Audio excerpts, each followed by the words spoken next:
सो रोमित, बहुत बहुत स्वागत है आपका। और सबसे पहले आपको शादी की सालगिरह की बहुत बहुत बधाई आप दोनों को। Thank you so much. तो फिलहाल अभी कहाँ हैं आप, क्या कर रहे हैं? और हमने पिक भी देखा, आपने सोशल हैंडल पे डाला है, क्या कुछ हो रहा है अभी? जी, एक्चुअली मैं अभी दिल्ली आया हूँ और you know Tina and me and Reha हम लोग दिल्ली में हैं। एंड यहाँ पर पहले इनफैक्ट जब मैं ऑब्वियसली हम जब डेली सोप करते हैं तो it's very difficult to travel day to day. So ये एक महीने पहले ही प्लान हो गई थी ट्रिप। एंड यहाँ पे पर्सनल वर्क था, बट एंड ऑफ कोर्स हमें अपनी दादी जी से मिलना था, लेकिन unfortunately my grand mom passed away. And because of which हमारी जो मतलब इट्स वेरी लो की हम लोग it's very personal and very private affair. Tina me and Reha हम लोग बॉम्बे में आज लाइक दिल्ली में आज हम लोग सुबह हम लोग बंगला साहिब गए। वहाँ पे हमने दर्शन किए, we took the blessings and बहुत अच्छा लगा। एंड दादी जी के लिए भी हमने प्रे किया। एंड हमें एक्चुअली पहले हमें तो ऑब्वियसली पता ही नहीं था कि ऐसा कुछ हो जाएगा, तो हमने नीमराना फोर्ट में हमने बुकिंग की हुई थी to celebrate the 15th anniversary and we were looking forward to that. पर फिर अब वो हमने कैंसिल कर दिया है। And as the prayer meeting is on Saturday. And मेरी दादी जो थी वो like she lived for 91 years and she was the queen in a way. She lived her life fully and उन्हें ये रिश्ता क्या कहलाता है बहुत पसंद था। Hmm. And she loved my character Rohit a lot. And हमेशा बात करती थी, पूछती थी, अरे अच्छा ये सीन बहुत अच्छा है, ये होली का सीन बहुत अच्छा है, तुमने वो सीन बहुत अच्छा किया, मुझे ये अच्छा लगा। एंड अभी अगर थोड़े बहुत रोने धोने के सीन हो जाते थे तो वो बोलती थी, अरे भाई मुझे हंसी मजाक के सीन्स देखने हैं, कब आ रहे हैं। ऐसे दादी डोंट वरी, अभी नेक्स्ट एपिसोड में देखना, अभी बहुत अच्छा एक फनी सीन आने वाला है। तो ऐसे करके बातें होती थी और उन्हें बड़ा अच्छा लगता था। तो मुझे एक बात की खुशी है कि उनको कभी पता नहीं चलेगा कि मेरा जो किरदार है रोहित का, वो खत्म होने वाला है अब। मेरा ये जो पार्ट है, तो बिकॉज वो जब तक उन्होंने एपिसोड देखा तब तक उन्हें ऐसा ही लगा कि ये कैरेक्टर जो है, मेरा जो पुत्र है, मेरा जो पोता है, वो शो करता रहेगा और ये चलता रहेगा शो उसके लिए। तो I am very in a way this way कि happy that she is gone with this thought. And ये रिश्ता उनका बहुत फेवरेट शो भी था। एंड दादी जी हमेशा कल 91 ईयर्स प्रेयर मीट में हम we are actually going to celebrate her life, क्योंकि hmm. She lived a long healthy life. And बहुत प्रिंसिपल्ड पर्सन थी, बहुत ही फन लविंग थी। एंड हमारा बहुत हमें मतलब हम जब उनसे फ़ोन पे बात करते थे तो फ़ोन उठा के जब बात करते थे उनसे तो 1-2 मिनट तक तो हम चुप ही रहते थे, खाली दादी जी पैरे पहना कह के हम चुप हो जाते थे, बिकॉज 2 मिनट तक तो वो हमें आशीर्वाद ही देती थी कि जीता रहे, खुश रहे। एंड बाकी इतनी सारी चीज़ें बोलती थी वो, अच्छा अच्छा बोलती थी कि 1-2 मिनट तक हम चुप ही रहते थे। एंड बहुत अच्छा लगता था उनसे बात करना। एंड आज हम फैमिली डिनर, टीना, मी, रेहा, मेरा भाई रोहन, हम लोग फैमिली डिनर करेंगे। एंड एनिवर्सरी जो है 15th एनिवर्सरी है, तो डेफिनेटली सेलिब्रेट करेंगे दादी जी को ध्यान में रख के भी। एंड अच्छा लग रहा है बहुत, एक कहीं ना कहीं, because like Tina being the most I am the closest to her in my life. And I love her a lot and she loves me a lot. And I strongly feel जो relationship है it just get stronger day by day and every year. And हम जब भी एक 28 मार्च को हम देखते हैं तो we always remember that it's like a milestone. Okay, 15 years हो गए हैं, it's beautiful, it's very nice and we stood by each other and it's really nice है। तो बहुत अच्छा लगा। कल हम लोग गुरुजी के मंदिर भी गए थे, बड़े मंदिर। हम लोग गुरुजी को मानते हैं और दिल्ली में बड़े मंदिर है, तो हम टीनों में हम दोनों चाहते थे कि हम गुरुजी के मंदिर भी जाएं ब्लेसिंग्स लेने, तो वो हमने ली। या रोमित, जैसे आपने बोला ना 15 साल हो गए। आपसे अगर जानना चाहें, वो कौन से ऐसा मंत्रा है जो आपके रिलेशनशिप को और भी ज़्यादा स्ट्रांग बनाता है? क्योंकि जैसा आपने कहा कि डे बाय डे ये और भी क्लोज होता जा रहा है। सी टू बी वेरी ऑनेस्ट, सबसे बड़ी बात यह है कि एज अ मैन आप ईगो रिलेशनशिप में ना रखें, सैक्रिफाइस करें अपनी। मेरी मॉम हमेशा कहती थी कि your wife should always come first. अगर आप कुछ भी कर रहे हैं, कुछ भी सोच रहे हैं, अगर आप कोई भी कदम उठा रहे हैं, तो ये डेफिनेटली एक मंत्र रहा है मेरा कि my wife has always been the first. I always kept her first, first before me also. And I believe that to have a long healthy relationship, a married life, I would say that जितना हो सके हर decision जो है वो मिल के लें। कभी एक दूसरे पे डिसीजंस ना थोपे, कोई भी ऐसी हरकत ना करें जिससे you can hurt the other person, and of course faith and trust is very important in a relationship. Congratulations बच्चों। अरमान और अमीरा की रोहित और जूही का भी अपना बच्चा नहीं होने वाला। सीरियल ये रिश्ता क्या कहलाता है में एक तरफ खुशी है तो दूसरी तरफ गम।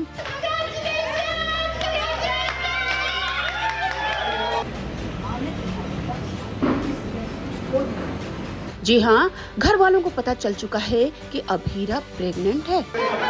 Congratulations बच्चों। Thank you and thank you। अबे ओए, congratulations बोलना। इनकी वजह से मैं आज गिफ्ट फ्री होकर मिठाई खाने का मौका है, मैं तो thank you बोलूँगा। जब देखो खाने की बात करना है। वहीं दूसरी तरफ अरमान और अभीरा ने सबको बुला लिया है ये बताने के लिए कि रूही अभीरा और अरमान के बच्चे की मां बनने वाली है, यानी कि रूही बन रही है सरोगेट मदर।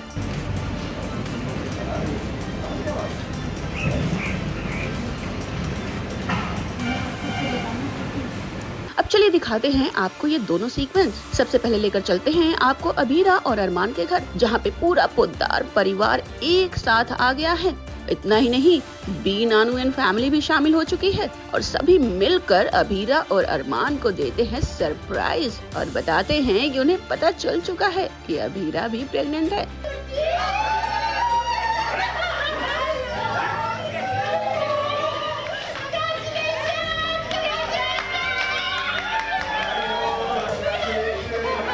Congratulations बच्चों। Thank you and thank you। अबे ओए, congratulations बोलना। इनकी वजह से मैं आज गिफ्ट फ्री होकर मिठाई खाने का मौका है, मैं तो thank you बोलूँगा। जब देखो खाने की बात करना है। बेटा तेरा बेबी आने वाला है, लेकिन मेरा बेबी तो शैतान है।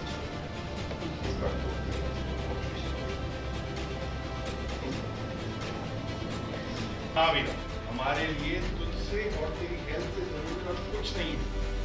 कोई परेशानी तो नहीं है ना?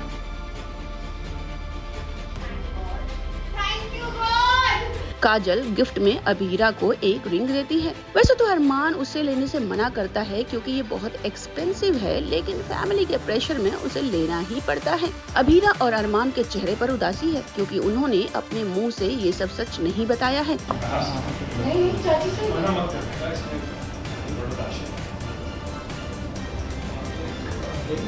आप लोगों ने ये तो बहुत एक्सपेंसिव है, ये हम नहीं ले सकते। इसमें हम सबका आशीर्वाद और प्यार है। वैसे ये रेंज इतनी महंगी है, हम कैसे? भाभी प्लीज, आप हमारे इमोशंस में ना प्राइस टैग मत लगाइए। ओ ऋषि तो बड़ों वाली बात कर रहे हैं, क्या बात है? और क्या है, तो छोटी-छोटी बेबीज आ रहे हैं।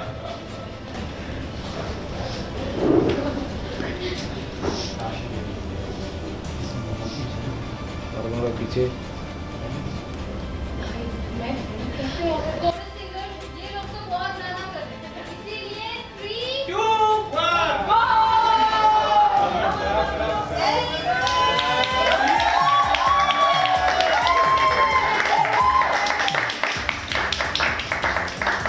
अब चलिए आपको लेकर चलते हैं उस जगह जहां अभीरा और अरमान की होती है इंसल्ट। यहां पर पूरा पोद्दार परिवार पहुंच जाता है। हमेशा की तरफ फूफा सा जले पर नमक छिड़कते हैं और अनाउंस करते हैं कि किस तरह से रूही ने ये क्रेजी काम किया है। इतना ही नहीं, वो तो इसे अभीरा और अरमान का एक मास्टर प्लान भी बताते हैं। चलिए आपको दिखाते हैं इस सीक्वेंस की खास झलक।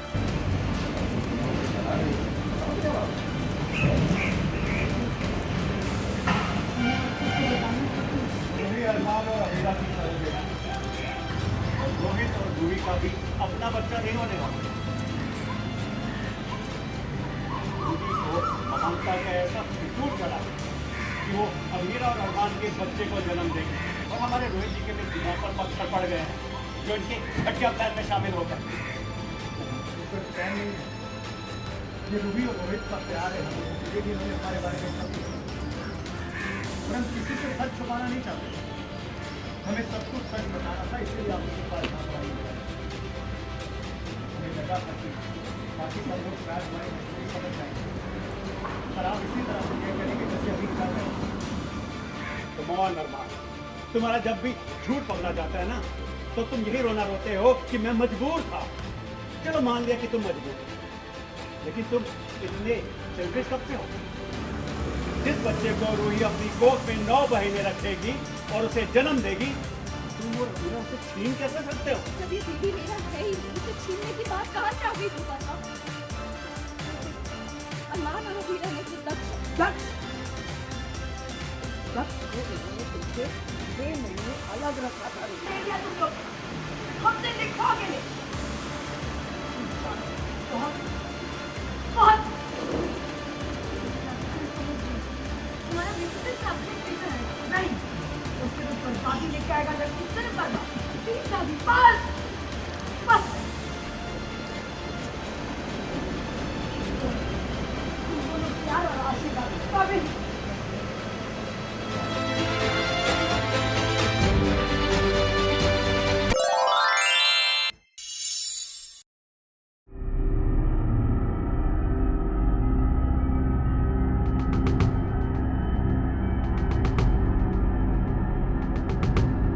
सौम्या ने मुझे खाई में धक्का दिया। सौम्या ने मुझे खाई में धक्का दिया।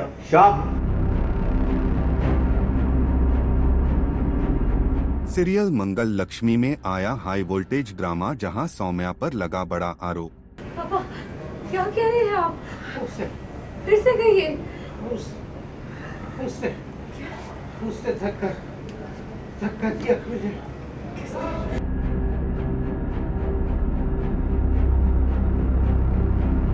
आदित्य के पिता के इशारों ने खोला राज।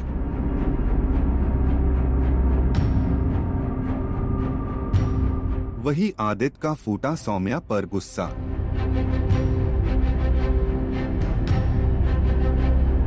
जी हाँ, सीरियल मंगल लक्ष्मी में जबरदस्त ट्विस्ट आने वाला है, जहां फैमिली ड्रामा और सस्पेंस का तड़का लगने वाला है।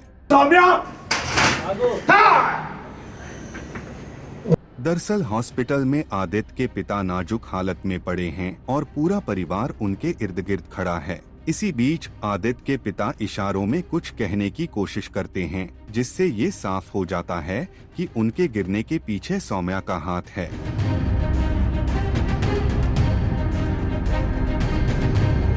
आदित्य को यकीन हो जाता है कि सौम्या ने उनके पिता को धक्का दिया था, जिसकी वजह से उनकी हालत इतनी बिगड़ गई। ये सुनते ही आदित्य का गुस्सा फूट पड़ता है और वो खुद पर काबू नहीं रख पाता और हॉस्पिटल में पड़ा सामान उठा लेता है। गुस्से में तिलमिलाए आदित्य सौम्या की ओर फेंक देता है। सौम्या!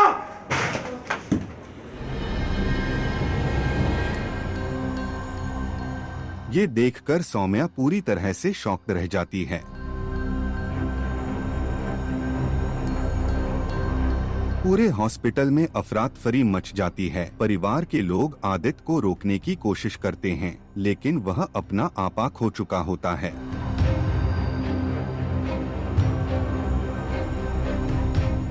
इससे पहले कि आप कुछ और समझें, हम आपको बताते हैं इसके पीछे की सच्चाई। दरअसल ये हकीकत नहीं, बल्कि सौम्या का एक डरावना सपना है। जी हाँ, ये सब सिर्फ सौम्या के दिमाग का खेल है, जहां उसकी सच्चाई खुलने का डर उसे अंदर तक हिला देता है। लेकिन बड़ा सवाल ये है, क्या ये सपना हकीकत में बदल जाएगा? क्या आदित्य को सच का पता चलेगा? सौम्या खुद को निर्दोष साबित कर पाएगी या उसका पर्दाफाश हो जाएगा? ये देखना दिलचस्प होगा। सपना कहते हैं ना कि जब हमें कुछ होने वाला है, तो जैसे कि अपशकुन का जो कॉन्सेप्ट है कि ये इतना बड़ा हादसा होने वाला था, तो कुसुम को ना सारी पहले से अंदाजे लग गए कि भाई मंगलसूत्र का टूटना या सिंदूर का गिरना या दूध उबल जाना, कुर्ता जल जाना, और कुर्ता भी सुदेश जी का जला, तो ये सारे संकेत होते हैं कुछ दुर्घटना होने के। तो जब आपको ड्रीम आता है तो वो भी संकेत ही होता है कि भाई आपके कर्मों का आपको फल बहुत ज़रूर और जल्दी मिलने वाला है। तो ये कहीं ना कहीं जब हम गलत करते तो आपका सबकॉन्शियस माइंड में तो सब कुछ होता ही है कि ये जो मैं कर रहा हूँ वो गलत है। और बस इस कर्मों का फल मिलने वाला है, इसकी शुरुआत है सपना सौम्या का। सपने में तो फल मिल ही गया है, बहुत जल्दी हकीकत में भी मिल जाएगा। क्योंकि ये सच बताऊँ तो ये पूरा बिल्डअप है। पर हाँ, कहानी में अक्सर भी ऐसा होता ही है कि हम हड़बड़ाहटी में निकल जाते हैं, हम ढूंढते हैं। तो घर में भी ऐसा देखा है कि हम कोई चीज़ ढूंढते हैं तो उसकी जैसी चीज़ हमें कभी कभी मिल जाती है। तो सेम ऐसा भी अभी हो रहा है कि सब जगह बहुत पैनिक है, सब लोग ढूंढ रहे हैं और ढूंढते ढूंढते कोई और मिल जाता है। तो क्योंकि सौम्या बहुत इंतज़ार कर रही है फ़ोन का कि क्या हुआ, मिले नहीं। तो वो जस्ट मुझे दिलासा देने के लिए आदित्य फ़ोन कर रहा है कि अभी तो पापा नहीं मिले, तो आप अम्मा थोड़ी शांति रखिए, मिल जाएंगे, हम ढूंढ रहे हैं। लेकिन सौम्या कहीं ना कहीं किसी और बात से खुश है कि चलो अच्छा हुआ नहीं मिले, क्योंकि उसने धक्का दिया था, उसको पता है कि उसने क्या कर्म किए हैं या पापा के साथ क्या उसने किया है। तो उसको कहीं ना कहीं वही सुनना चाहती है कि ना मिले। और कहीं ना कहीं नहीं मिलने का न्यूज़ और ज़्यादा टेंशन दे रहा है कुसुम को, क्योंकि मिले तो पता चले कि किस हाल में है और क्या किया जा सकता है और क्यों वहाँ पे चले गए या कहीं पे गायब हो गए, तो सारी बातें पता चल सकती है। लेकिन यहाँ पे नहीं मिलना ये और भी टेंशन का कारण है, क्योंकि अब नहीं मिले तो फिर कहाँ गए, क्या हो गया, कहाँ ढूंढेंगे, कहीं देर ना हो जाए ढूंढते ढूंढते, ऐसी हालत में ना मिले कि फिर मतलब बहुत देर हो गई हो। तो ये सारी चिंताएं कुसुम को घेर रही है और टेंशन हो रहा है कि बस सब सही करे माता रानी और कसौटी ना ले। देखिए, आपको महाभारत का युद्ध पता है कि महाभारत के युद्ध में इतने दिनों तक युद्ध चला, असत्य का विजय हुआ, पर अंत में तो सत्य का ही विजय हुआ। तो कहते हैं सत्य परेशान होता है, पराजित नहीं। तो अक्षत भी कहीं ना कहीं जाग रहा है, उसने बच्चे को नहीं छोड़ा और इतने बुजुर्ग को भी नहीं छोड़ा। तो जब दोनों के साथ गलत किया विदाउट एनी रीज़न, तो अभी जहाँ यहाँ अक्षत जाग रहा है, उसे कुछ याद आ रहा है, वो कुछ ज़रूर बोल पड़ेगा। और यहाँ पे हो सकता है पापा भी उसी टाइम पे मिल जाए और सारी चीज़ें सौम्या के जो उसने किया है वो सामने आ जाए। देखो, आज नहीं तो कल पाप का घड़ा तो भरता ही है। और अब तो हमारे दर्शक भी बोल रहे हैं, कितने DMs आ रहे हैं मुझे कि अरे कब सौम्या का मतलब भांडा फूटेगा, कब उसकी सच्चाई पता चलेगी। ये तो बहुत गलत बात है मैम, उसकी ये इतना बुरा कर रही है लेकिन उसकी कोई बात सामने क्यों नहीं आती। मंगल और आपको छोटी छोटी बातों पे सुनना और रोना पड़ रहा है। तो अपना दर्शकों की भी यही गुहार है कि जल्दी से सौम्या का भांडा फूट जाए। तो ज़रूर फूटेगा और शुरुआत हो चुकी है। बस यही है कि हम जब हॉस्पिटल पहुंचते हैं तो पापा मुझे लगता है कि शायद बेहोश होंगे या कुछ बोल नहीं पाएंगे, क्योंकि इतना बड़ा इंसिडेंट हुआ है। लेकिन वो जैसे मुझे देखते हैं वो मेरी तरफ ही देखते रहते हैं। एंड जब कोई उन्हें पूछता है कि क्या हुआ, वो मेरी तरफ अपनी उंगली से पॉइंट करते हैं और बोलते हैं कि सौम्या ने मुझे धक्का मारा। तो बेसिकली मैं बस अभी फंस चुकी हूँ एंड कहीं भागने को नहीं है। और मंगल, कुसुम, आदित्य सब मेरी तरफ देख रहे हैं एंड बहुत ही शॉक्ड हैं कि इतने लेवल तक सब कुछ पहुँच चुका है। बिल्कुल तैयार नहीं हूँ बिकॉज मेरे को तो कभी लगा ही नहीं ना कि मैं पकड़ी जाऊँगी। मैंने इतनी चीज़ें कर ली हैं, बैक टू बैक की हुई हैं, और मैं कोई ना कोई तरीका ढूंढ के आउटस्मार्ट करके मैं निकल आती हूँ इस सब से। तो पहली बार मुझे ऐसे लग रहा है कि मैं फंस चुकी हूँ बुरी तरह से, क्योंकि सिचुएशन इतनी मेरे हाथ से निकल गई और जो मैं नहीं करना चाहती वो सब हो गया है। और अब तो मुझे पता भी नहीं है क्या पापा ने मुझे देखा है, क्या अक्षत ने मुझे देखा है। तो बहुत सारे डाउट्स हैं और ये सपना हकीकत बनने के बहुत बड़े बड़े चांसेस हैं। तो फ़िलहाल तो आई थिंक ये सौम्या की लाइफ का सबसे मोस्ट डिफ़िकल्ट मोमेंट है एंड देखते हैं अभी वो इसमें से निकल पाती है या नहीं।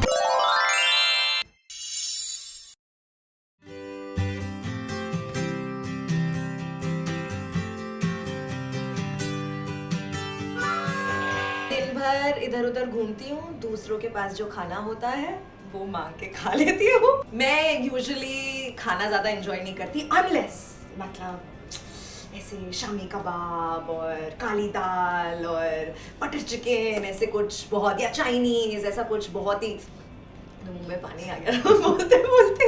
जैसे मैं वीट नहीं खाती, मैं दूध नहीं पीती, तो ये सारे प्रोडक्ट्स से मेरे स्टमक को इरिटेशन होती है। तो कुछ ही फ्रूट्स हैं जो मैं खा सकती हूँ, उसमें से एक अनार है एंड अनार is like a super food. जैसे मैं वीट नहीं खाती, मैं दूध नहीं पीती, तो ये सारे प्रोडक्ट्स से मेरे स्टमक को इरिटेशन होती है। तो कुछ ही फ्रूट्स हैं जो मैं खा सकती हूँ, उसमें से एक अनार है एंड अनार is like a super food. मैं हूँ प्रियंवदा कांत, आप सबकी शारदा, और जूम ने मुझे कैप्चर किया है मेरे मेकअप रूम में, ये जानने के लिए कि मेरे लंच बॉक्स में क्या क्या होता है। वैसे आप देख सकते हैं इतना बड़ा सा मेरा बास्केट है, लेकिन इसके अंदर खाने का बहुत कम सामान है। बिकॉज यूजुअली मैं कोशिश करती हूँ कि अपना लंच कैरी करूँ, क्योंकि मैं सेट का खाना खाती नहीं हूँ।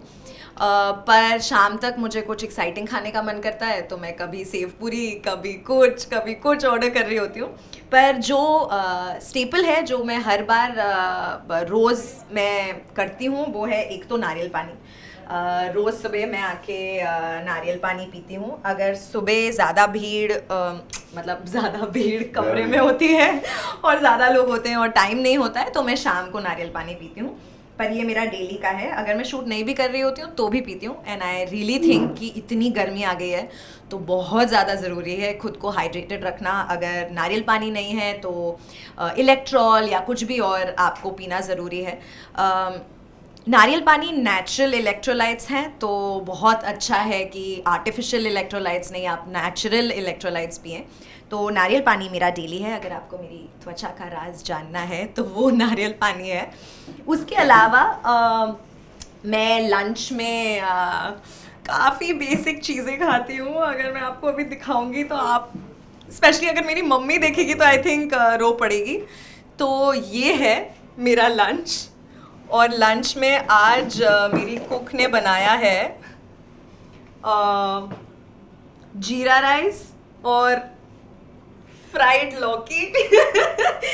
तो मैं कोशिश करती हूँ कि कोई हेल्दी ग्रीन वेजिटेबल खाऊं। पर हाँ, अच्छा खाना खाना और नहीं ये सब हो पा रहा है तो प्लीज़ टेक योर मल्टीविटामिन्स, क्योंकि मैं तो उन्हीं पे जिंदा हूँ।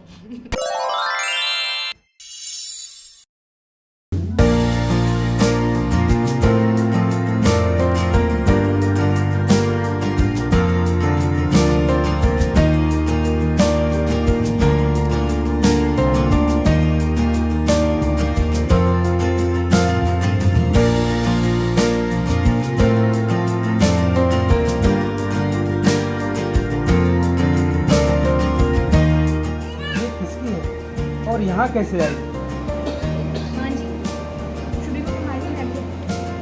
सीरियल डोरी में डोरी के हाथों लगा एक बड़ा सबूत। ये किसकी है और यहाँ कैसे आई? जी हाँ, मान और डोरी पहले से ही परेशान है कि आखिर उनके बच्चे की ये हालत किसने की है, किसकी वजह से उनके बच्चे के सर पे चोट लगी है।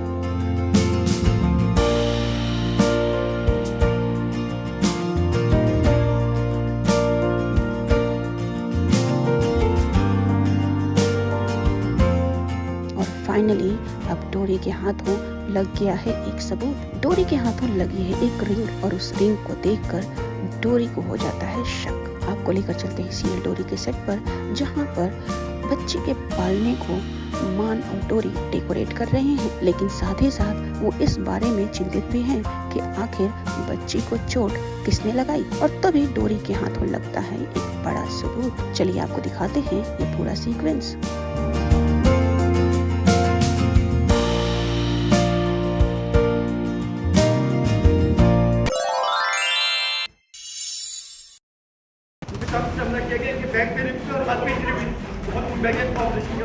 मेरी ख्याल ठीक तो है।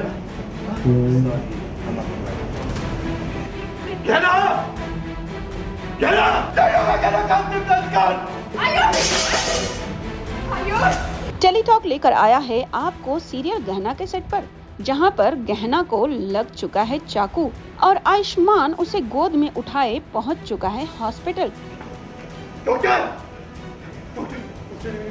डॉक्टर से गुहार लगाता है कि वो जल्द से जल्द गहना का ऑपरेशन करे, क्योंकि उसे चाकू लग चुका है। चलिए आपको दिखाते हैं ये पूरा सीक्वेंस।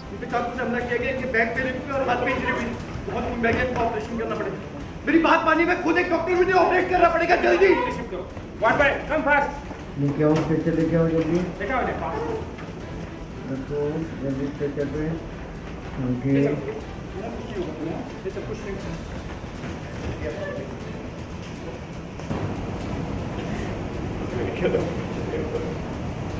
वो मुझे छोड़ कर नहीं चली। कुछ नहीं होती है ना, बहुत जल्द ठीक हो जाएगी।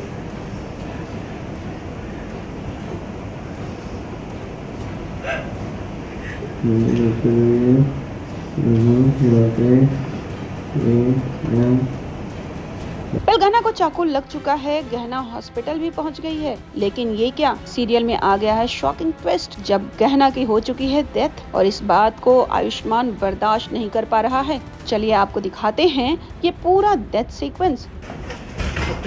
क्या मेरी गहना ठीक तो है ना?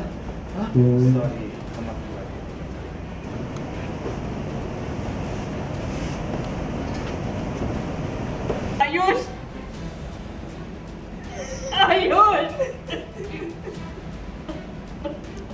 कहना कैसे मैं कितने आए हूँ। संभाल अपने आप को बेटा, संभाल।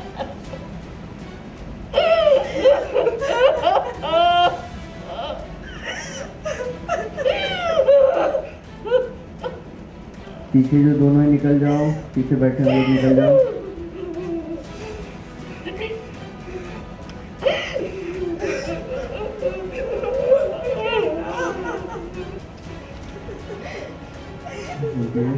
रिलैक्स